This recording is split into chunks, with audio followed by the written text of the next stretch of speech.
cooking class. Emotions take me off, trying to find somewhere to land. Took your love for granted, won't never do that again. You always see my wrong, so it. What to do? This is the big homie, big player, the mayor checking in. Good Shape University podcast, back with another super dope episode, man. Got my dog in the building with me, man. Coming through, really like a special little episode, man. He got a new project he's working on. Super producer, man. Been knowing this guy for some years now, man. One of the most unspoken of producers out the 229 that really done put that groundwork in, man. Been doing his thing. I call him a super producer because he's not a beat maker. He's a producer. He really take time in his craft. He really do his thing, man. If y'all don't know who it is, man, y'all already know, man. One of the 229's own. My guy, Josh Did That, is in the building. What's happening, bro? Appreciate you for having me again, bro. Oh, man, appreciate you, man. Second time around, man. I think he's the only person that been here 2 times, man. And I'm coming back. But one thing about it, bro, like every time I got something going on, I want to bring it to you first because I don't know. I just feel like, for one, it's only right that I bring it here. I'm from the 229, and me and you have developed such a good relationship, bro. And every time I come through here, whether just being around you, always just show me like genuine energy, bro. Facts. So anything I got going on, bro, I always want to bring it to you first. So that I can't lie, man. Every time he come across an artist or he produced something super dope, man. And that's what makes this shit so hard for me, is because like he trusts my ear and my judgment. Facts. So he'll reach out like shit, not even on no extra shit, just for honest opinion. Like shit, I'm working on this, so I just did this with this artist. Shit, check it out. Give me a feedback. Let me know what you think. And shit, that's just how it goes, bro. And like, I just appreciate that because the nigga appreciate me. You feel what I'm saying? Like, well, you hit the nail on the head, bro. Like you got the ear for it. Yeah. And I can honestly say I don't trust everybody's ear, but the people's ear that I do trust, I really trust it. Facts, and man. You seen this music thing from both sides, bro. You are an artist yourself, bro. We put some work in, bro. That's like, what I'm saying. Yeah. That's what I'm saying. Like you are an artist yourself, and you was out here for real. So you've done that, and you've transitioned over to the wonderful platform that you have now. Shout out Good Shape. Shouts out Good Shape for sure. So you've seen both sides of it. So to me, that matters. You know what I'm saying? Appreciate it, man. Appreciate it. And I like people, like when I'm working on my own music and sending people music for feedback, I like people who I feel are well versed in this music game. Mm-hmm. And you one of them people. So like I said, I'm going to always, depend on your ear and your Appreciate feedback. that, man. You know what I'm saying? We out here, man. It matters. We out here, man. We got this record we working on. We're going to get into that. But let's talk about the project. What made you want to go from producing everybody else's project to, fuck it, I'm going to put out my own project? So for those who don't know, I'm working on my own project now. It's gonna drop sometime this summer for sure. I haven't put a definite date on it, but I'm getting close. You got the name? You got the title of it yet? Yes, it's called Depending on Your Mood. The reason why I titled it Depending on Your Mood is because it's songs on there for everybody. And I consider myself to be a pretty well-versed producer. You know what I'm saying? I don't just put myself in a box and just make one type of sound. So I got some trap vibes on there, some melodic vibes on there, R&B vibes, the whole 9 yards. So it's really, that's why, depending on your mood. Just How many tracks you going with on this project? Right now, well, I got hella records. I ain't even gonna lie, but I think I wanna close the door on it officially with about 15 records. 15 solid records. I could do 30, like, just because I got so much music. I ain't gonna lie, that'd kind of be, but that'd be hard. But the way the time is these days, people's attention span so short, bro. Like, because I almost don't even want to do 15. But the reason why I'm gonna do 15 is because all the artists who have played a part in this album, I want everybody to get the shine, the recognition that they deserve. I don't want to cut nobody out. Now, granted, when you're going through the process of putting out a body of work, you listen to all the records. Some songs are going to make it. Some songs may not make it. But I'm not going to stop with just this particular project. So if it's some records that end up not on this one, I'm definitely going to find a place for them. It's just sonically, everything has to make sense and be cohesive. So you know what I'm saying. But I'm Now the good about, thing like about 15. it though is with you just producing this project. I think 15 is good, and I think you could probably get away with 30 because it's not going to be most of the time, like say if a artist that's already made it or like a Chris Brown, not to say Chris Brown because anything he dropped, but it's always going to be them consistently on each song. With your project, it's different artists, like multiple different artists that's going to be on this project. Right. So, I mean, but I guess that's the beauty of it. Like music, I feel in today's age, bro, you kind of, well, I guess in my position, I'm independent, not signed to nobody, not tied to anybody. So I'm free to kind of do what I want to do in a sense. So that's the beauty of independency. Right. So I guess I'm at a point now where it's just like I said, I'm factoring in people's attention span. Cause I know even with a major artist, you know what I'm saying? Like my favorite artist is Drake. So if Drake dropped 30 songs. You look like right a now, Drake fan. Yeah, I'm a Drake fan for sure. That's my that nigga creative as hell. But if I would have dropped, like if he would have dropped a 30-song project right now, I'm gonna listen to all 30 for sure. But then it's gonna get to a point where it's like, okay, out of this 30, I might have 10 that are like my go-to, then the other 20 just kind of they hard, but you know how it be. Yeah. So I want this body of work to really be like people can key in and appreciate every song and not necessarily throw other records to the wayside, if that makes sense. Most definitely. So it's like, you know what I'm saying? Because originally it was going to be an EP. I was going to do just 6 songs. But once I really started creating records with artists and going through records I already had in my catalog, I was like, man, I ain't know where in the hell I'm going to do. I can just do 6.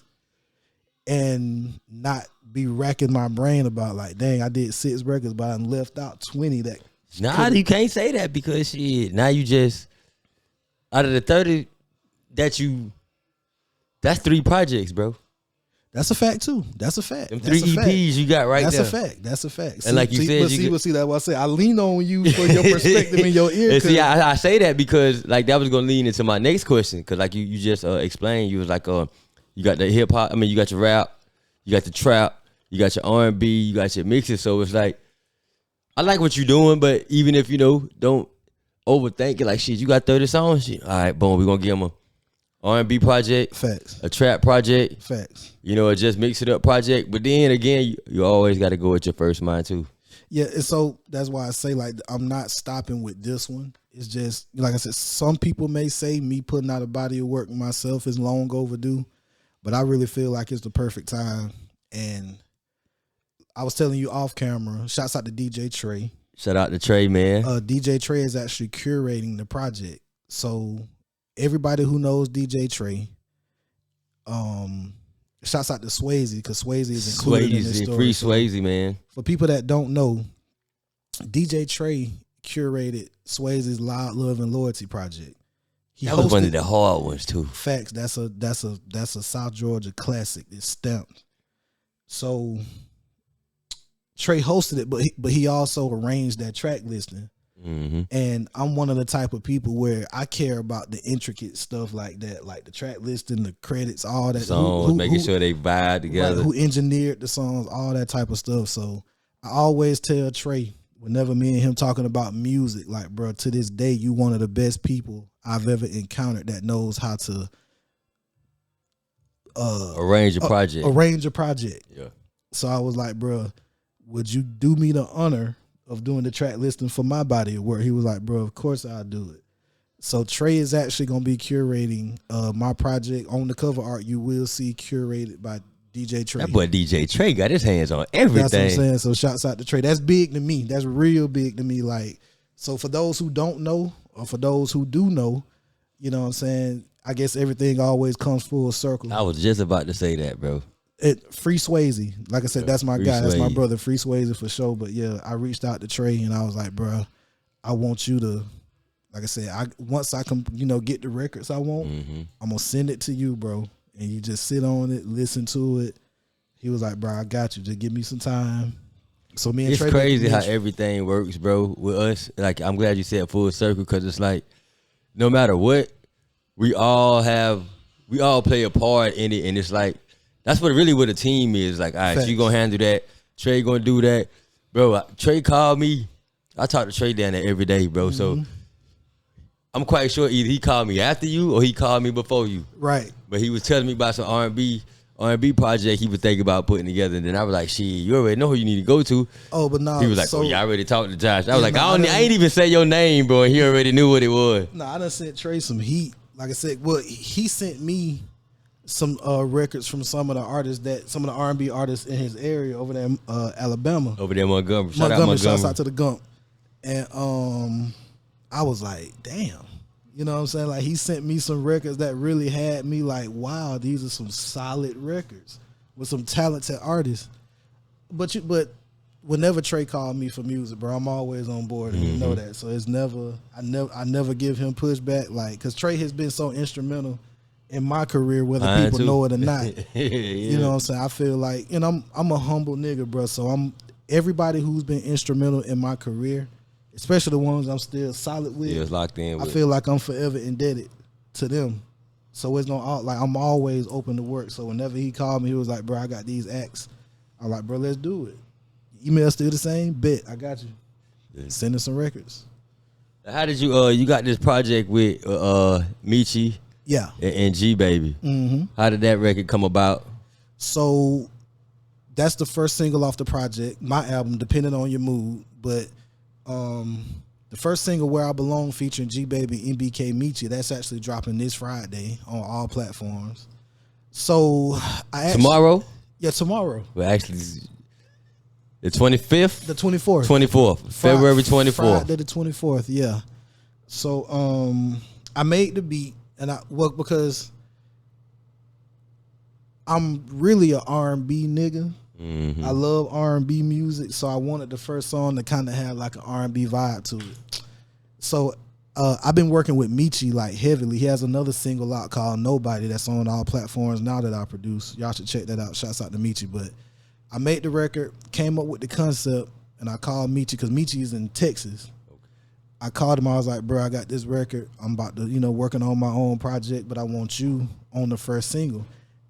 Initially, I didn't know who else I wanted on there, but I knew I wanted him to do the hook. The hook part. So I gave him the concept, and I was like, bro, just do you. Because I'm the type of producer where I don't like to put like shackles on artists' creativity.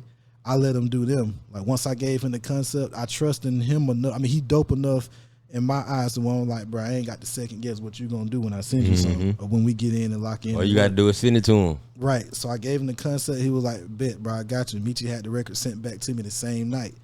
So I you know what I'm saying, I had the record for a couple of days listening to it. I was like, you know what?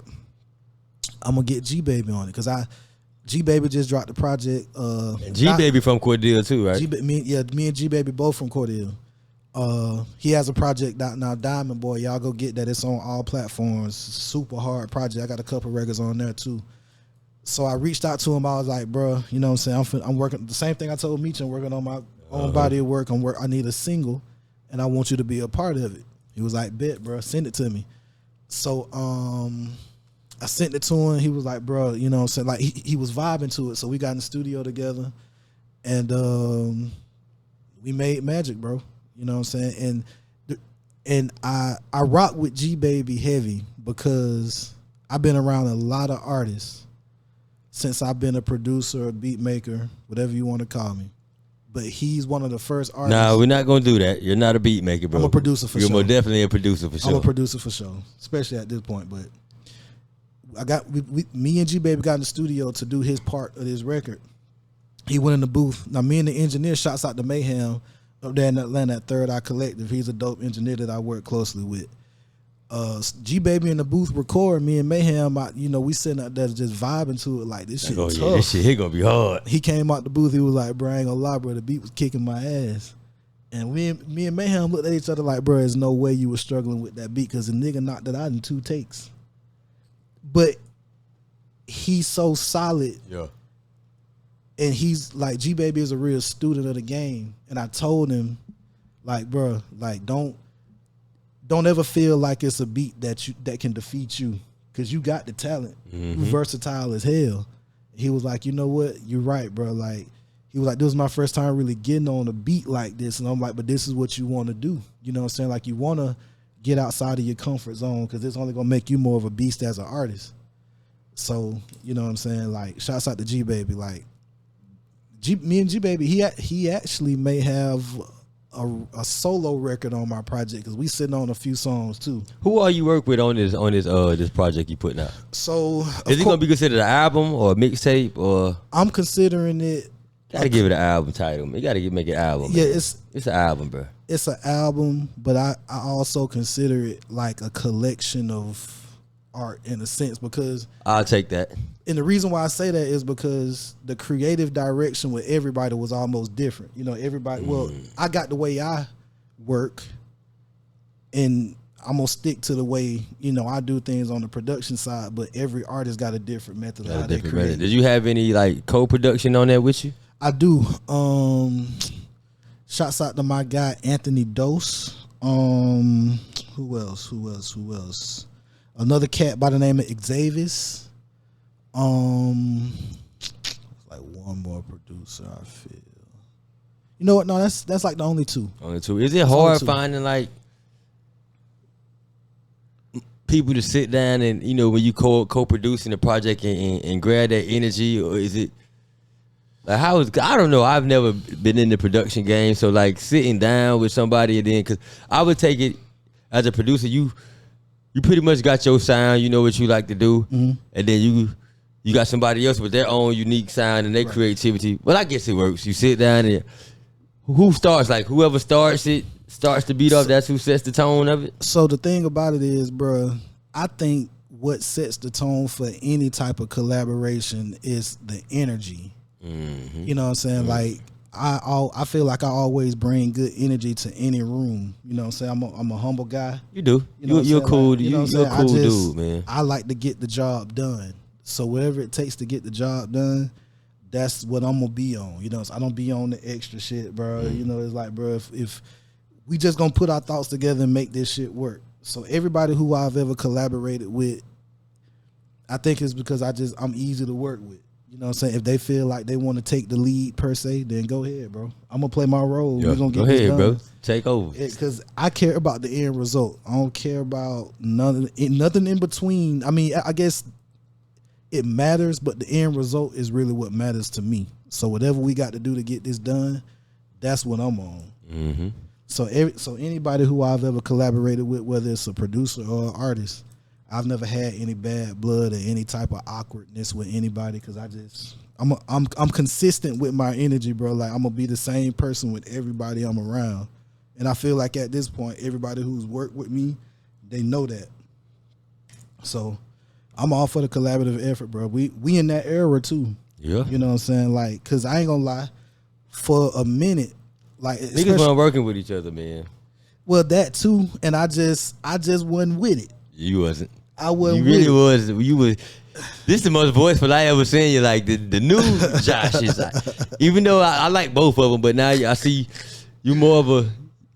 I'm just making myself vulnerable for the people, bro. Like I'm human too. You know what I'm saying? I want to present myself in a way where people can be like, I'm not on no Hollywood shit. I'm just me. I love creating music. I've been doing it for years. Music is like my foundation of my piece, so to speak. So. Yeah, I want people, especially with me dropping a body of work, you know what I'm saying? I don't want people to just see me for the producer that I am. I want people to see me in my quote unquote human form. You know what I'm saying? I make mistakes. I don't agree with we all do. Ain't nobody perfect. You know what I'm saying? Like, so it's just like, hey, this is me. Like you mentioned earlier, you was like, it's long overdue. What made it you wait so long to put out a project? Bro, actually, it didn't even really have nothing to do with music, bro. I lost my grandmother R.I.P. and my grandfather in 2022, a couple of months apart. And I've taken losses before, whether it be loved ones, friends, business, the whole nine. But those were like two of the hardest losses I ever took, especially my grandma. Yeah. So losing her kind of made me reevaluate some things just about my life and what I do career-wise with music. Like losing my grandma was like, damn, this when it's over, it's over. It's over, yeah. You know what I'm saying? Like she was sick for a minute, but I just always thought, my grandma gonna get over this. You gonna make she tough. You know what I'm saying? Because That's the backbone of the fam. Right. Literally the backbone of the whole family. So once I lost her, I was like, man, life is short. So just go after anything that you want to do, man. So, and like I said, I probably could have been did this, but I feel like now was just the right time. I've been doing this for a long time, but I still feel like I'm just beginning. I'm always recreating myself. I'm forever going to be a student of the game. I'm never going to feel like I know everything. I'm never going to feel like I'm better than the next man or woman. I'm going to be a sponge to this shit till I die. Right. You know what I'm saying? I know the feeling, bro. Yeah. I know the feeling. When my mom passed last year, bro, and it's rest like, in peace to your mother, bro. I've been doing my thing for a minute, but it's like when she passed, I went through that stage like, but this shit here can be gone in the drop of a dime. In the drop bro. of a dime. In So the drop of a dime. I locked in more on my business and my brain, bro. And my shit been up. You feel me? I have, we have our days. You know how it ain't easy. I ain't gonna even sit here and hold you like it is. Hell no, bro. This shit ain't easy. I like the pain of losing my grandmother, bro. I carry it with me every day. Mm-hmm. But the music is what brings me a balance. And see, my grandmama is like she was instrumental. And I guess my love for music, because the first few years of my life, I was staying with her. So my grandmama had a radio in the crib, and she used to play like the oldies and stuff all the time. Like the TV was only on when the news came on for real. So all I knew was music. And then I was the only child. So I'm from Cordele by way of Araby, Georgia, right? So Araby, Georgia is on the outskirts of Cordele. Never heard of it, but I fuck with it. That's my point. Like, it's a real small town, bro.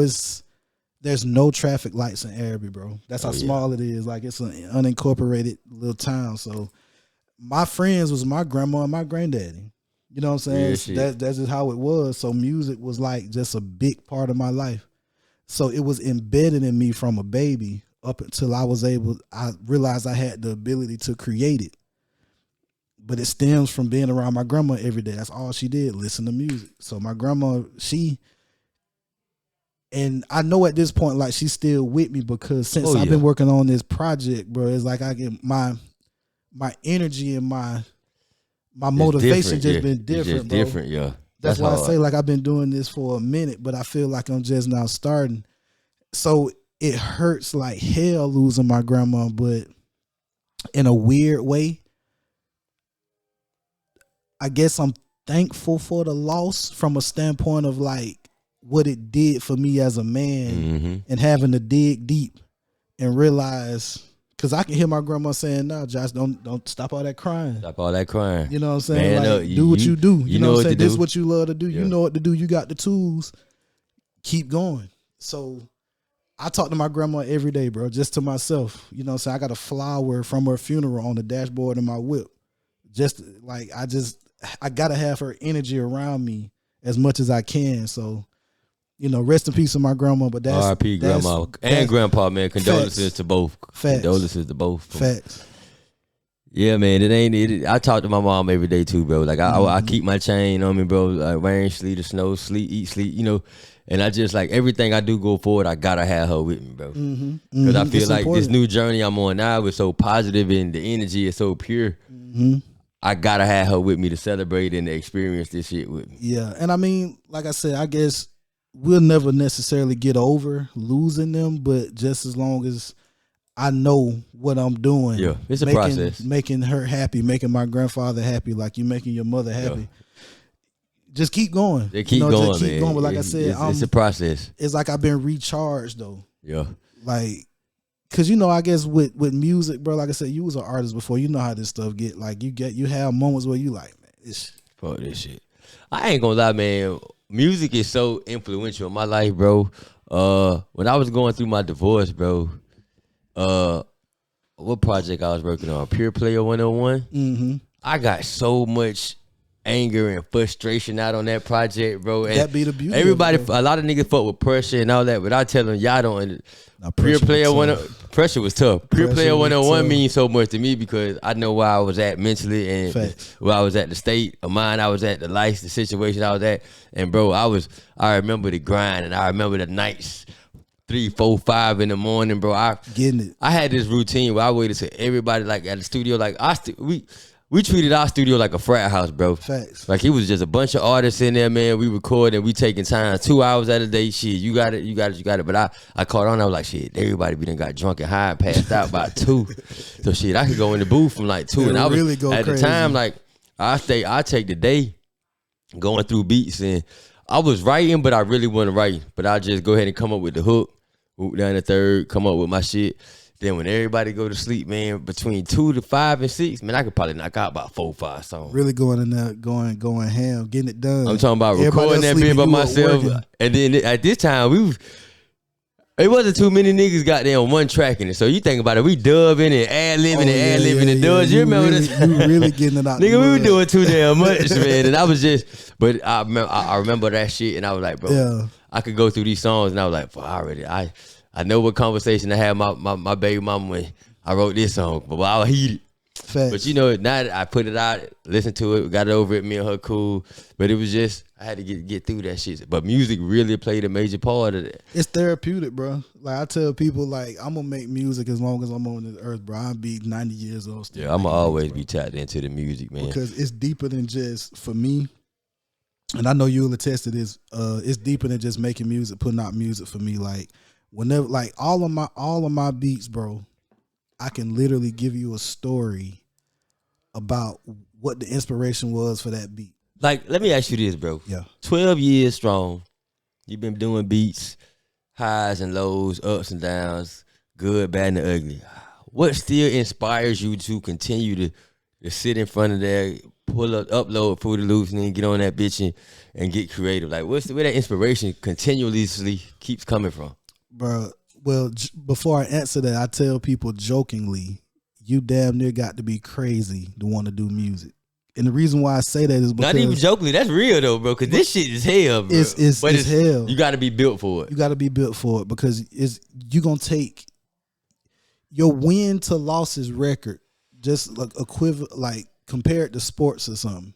Your win to loss record, you're gonna have way more losses than You ain't have gonna never make wins, the bro. playoffs. You ain't gonna never make the playoffs. See, bro. hypothetically speaking, you won't make the playoffs, but you will. But it just feel like that. But you just got to keep going. So to answer your question, like, bro, music is just in me, bro. Like, it's been times I done tried to run away from it. You know what I'm saying? I never really said that on camera for real. Like, it's been times I done sat in at the time, like when I was young in my room, or like when I'm in my apartment now, like I just be like, bro, this shit, bro. Fuck this shit. But no matter how many times I tried to run away from it, bro, God is gonna always lead you back to Your first love. and what was meant for you to do. So even with me now as a producer, as much as I love production, who's to say that my calling within music is beyond production? So it's like, I guess my curiosity of wondering what's in store, as long as I keep going on top of just my passion and my love for it, that's what keeps me going. And I listen to so much music in a run of a day, bro. I'm always inspired to hear new stuff. Like I love. You give me. I see you. I see you with the A&R hat on, bro. So, but you know, it's crazy. I A&R for Slip and Slide for like a year. Some change. Yeah, shout out to that. Yes. Shouts out to Ted. Shouts out to Milk. Shouts out to everybody down there in 305 at Slip and Slide. How did you get that though? Cause I Slip and Slide, holla at me, bro. I know something too. So listen. So I ain't gonna lie, bro. Well, you know, Swayze signed to him, so the relationship was already there, bro. I got on Instagram and seen they was hiring, looking for A&Rs. But I reached out to Ted myself. I was like, hey, I never been an A&R before, but I'm a producer, so I feel like half of the battle is already won. I'm halfway I got an ear for it. So he was like, we'll talk. Cool. He reached back out to me maybe a few days later. He was like, when can you get to Miami? I was like, shit, I can get down there today if you need me to. Yeah. He was like, bet.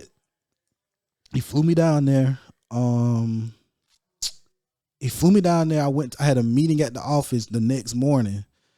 And, you know, we was just in the office just chopping it up, bro. For the longest, we didn't even really talk about music. It was really just on some, and I respect Ted for this. Just life. It was about life and Morals just getting and to know each principles, other as men.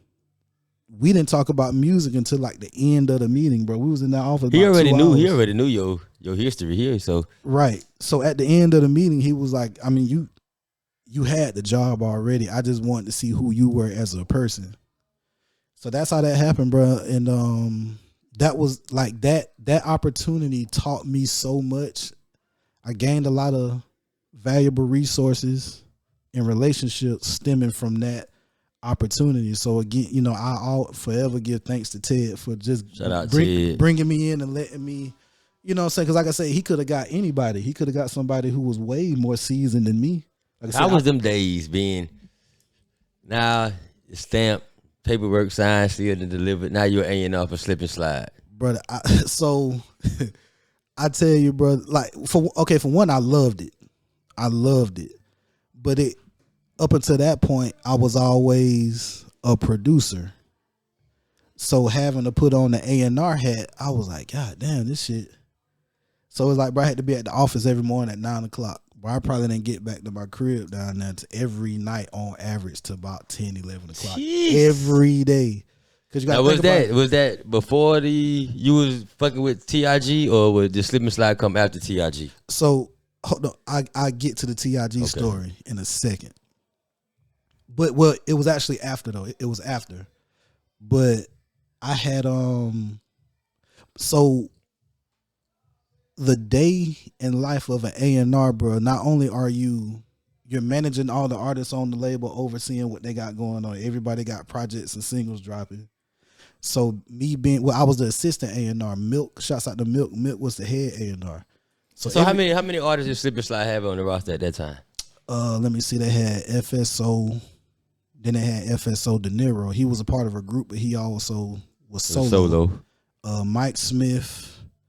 Mike Smith had hard, bro. Mike Smith tough. He hard, bro. Mike Smith tough. Tanir, and yeah, those were like the main 4 acts while I was in the building. So it's like I said, like everybody had their own projects and singles and stuff dropping. So every room that Milk is in, I'm there. Got to be in there right beside her. So I'm doing that top of the day, bottom half of the day, because I was working closely with FSO and FSO De Niro. I actually produced some records on De Niro project that he dropped with Slip and Slide. So you getting 2 checks? You getting the A&R check and the producer check? Right. So it'll be times when I leave the office 4:30, 5 o'clock in the evening. Then De Niro or whomever may have a session 7, 8, maybe even later at night. Yeah, you in there? So I'm in there. So, bro, it was days where I'm just like, I don't even know what time it is no more. Like, I'm just in the studio just working. But again, it never really felt like work for me because I love doing that shit. Mm-hmm. You see what I'm saying? So it was a round the clock job, but it was beautiful, bro. So if I wasn't like doing stuff on hand with Slip and Slide, bro, I was out judging showcases all throughout Miami, bro. Like, shouts out to The Office, shouts out to Tootsie's, because a lot of them showcases was in the strip clubs. And I ain't no club nigga like that. You ain't no club nigga, bro. You really. But I got him to go to Havana with me one time, though. Oh yeah, for sure. When I came down here, when you came the first time, hey. But so just imagine me being the person that you know me to be in the bro, strip club. You and like, I'm man, being thrown. I'd have been out all day. Strip clubs. I'm like, God damn. But it was cool though, because like I said, I met a lot of dope DJs and stuff down there, bro. Like that experience was single-handedly one of the best times of my life. And it wasn't all peaches and cream, because I was still learning a lot too. But just in the grand scheme of things, bro, like everything I was learning, the people that I was meeting, and bro, people was embracing me down there like I'd never been embraced before. That shit kind of blew my mind. It was like people was really showing me love down there, and I still got a lot of them relationships. You still got a lot there. I still got them, bro. So whenever I go back down there to visit, I still call the same people. They still bring studio sessions, all that type of stuff. Man, I'm going. Next time you go to Miami, I'm going, man. No, we can work. No, because I still got artists down there that I be working with too. Yeah, we gotta go there. We're gonna take Good Shape to Miami, man. No, you should. We're gonna take Good Shape to Miami edition. That'll be hard, bro. I just need a weekend, couple days in Miami, bro. We're gonna turn up down that bitch, man. Yes, sir. So we do Slip and Slide, A&R Slip and Slide. Mm-hmm. What we go after Slip and Slide? So okay, but let me backtrack to the TIG situation. Okay, TIG. So I was never officially with TIG, but I had a relationship with A&R over there, Teddy. Shouts out to Teddy from TIG Records in Atlanta. Teddy, one of the most, I gotta give him his credit and his flowers because, and I know you can attest to this, bro. When it come down to this music shit, bro, a lot of people just do a lot of talking, A lot of talking. smoking. Oh, I'm gonna fuck mirrors. with you, bro. Nah. But nah, Teddy, like everything he said that he was gonna do, he did it every time. Like he was the type of A&R where if one of the artists was, even if they were even thinking about using a beat, he would tell me. Mm-hmm. You know, he kept me in the keep you know. in the loop. He kept me in the know about everything. So he one of the best A&Rs I've ever done business with. So I was never officially with TIG, but I worked with some of the artists and had relationships over there. But there's no bad blood or nothing like that. It just never materialized the way it probably could have. But no, it's all love over there at TIG still. That's hard, man. Artists, y'all gotta make sure y'all tap in, man. My dog Josh did that is in the building, man. This project, man, this single that we got going on, man. Yes, sir, Where I Belong. So, like I said, Where I Belong is featuring MBK, Michi, and G Baby. Like I said, I could have went with like a club record or something like that, but a lot of this project, bro, is kind of just, in a sense, a representation of me and what I like. R&B, you already said you're R&B nigga. I'm an R&B nigga. I'm an R&B nigga, but I definitely wanted to put out a record that, you know, it's still a vibe, you know what I'm saying, but it's something that people can relate to. Like I said, the concept of the record kind of stemmed from, you know, real life situations that I've been through. You know what I'm saying? Like every male or female done probably been in situations where they probably had somebody that they was with, probably did some dumb shit, fucked it up. You like, damn, you looking back like, damn, the whole time, that's where I belong. We gotta let my boy Rambo hear this song, cause Rambo going through some shit, man. We gotta let my business partner Rambo hear this song. I've been wanting to meet Rambo formally though. We done chopped it up on social media a couple times, but I've been wanting to shake this. That's my brother, man. That's my nigga. He a funny dude. That's my nigga though. I love that nigga to death. Shouts out to Rambo, bro. It's my first time seeing him in person, but from afar I can tell he a solid guy. Yeah, that's my nigga. And he get one thing about him, bro. Hey, my whole team, bro. Like niggas get the job done, bro. That's why we prospering, bro. Fuck with you, bro, because I'm the type of person, bro. Like I just want to get the job done. If you surround yourself with people who get the job done, then everybody doing something right. Everybody doing something right for sure. That's the crowd that you need to be around. If you surrounded by a bunch of motherfuckers who ain't getting shit done, just waiting on you to do some shit. Like, bro, you not only are you wasting your time, but everybody involved wasting everybody's time, bro. So I'm just a results guy. I fuck with the people who want results and get results. Facts. We got the project. We got the single dropping tomorrow. All platforms. What time? You gonna do the midnight thing like everybody do? I'm doing the midnight. The midnight. Why that so popping right now? We gonna drop at midnight. Bro, to be honest with you, man. Niggas still be up too waiting on that shit. That's the crazy part about it. I could have, you know what I'm saying, I could have dropped it any day at any time, but in around, like I won't. You got to stay in the loop, bro. Do it. What's going on, and catch that wave. Exactly, and when I do the rollout for the project itself, I want it to, you know, I want people to be like, damn, this nigga Josh really done put 10 toes down for this project. But I'm gonna go ahead and throw it out there, man. Like you said, the single dropping tomorrow at midnight. Yes, sir. February 24th. Yep. 24th at midnight. 2023. You said the full project dropping this summer. Yeah, this summer. I haven't put an actual date on it, but I'm getting close to that point. Like I mean, the music itself is pretty much finished. I'm just adding, subtracting records, tying up loose ends and whatnot. Just trying to get things in order properly, but it's definitely coming. Like, well, I'm gonna go ahead and throw this out there. Since you my brother, man, and I appreciate you. Likewise, when you do drop the date for that project, bro. Yes, sir. We gonna circle around again, and what we gonna do over here at Good.SHAPE University is cause I know where you staying in Atlanta now. You live in Atlanta now. I'm all over the place. You all over between Middle Georgia, Atlanta. So what we gonna do is that's where I be at. What we gonna do is when you drop that project, man. Like I said, me, the team over here at Good.SHAPE University, man. I'm gonna make sure we throw you a album release party down here in the 229, bro. Appreciate it, bro. Appreciate it. And I'm gonna set everything. Grateful. Yeah, I'm gonna set everything up, man. And I'm doing that just because I wanna bring what y'all doing down here, get these folks familiar with what's going on with Josh G. That let them understand and appreciate your artistry just like I do. For sure. And like we were talking off camera earlier, like we got to bridge that gap between the ages or the generations, genre of music that we have going on down here, man. It's a big gap.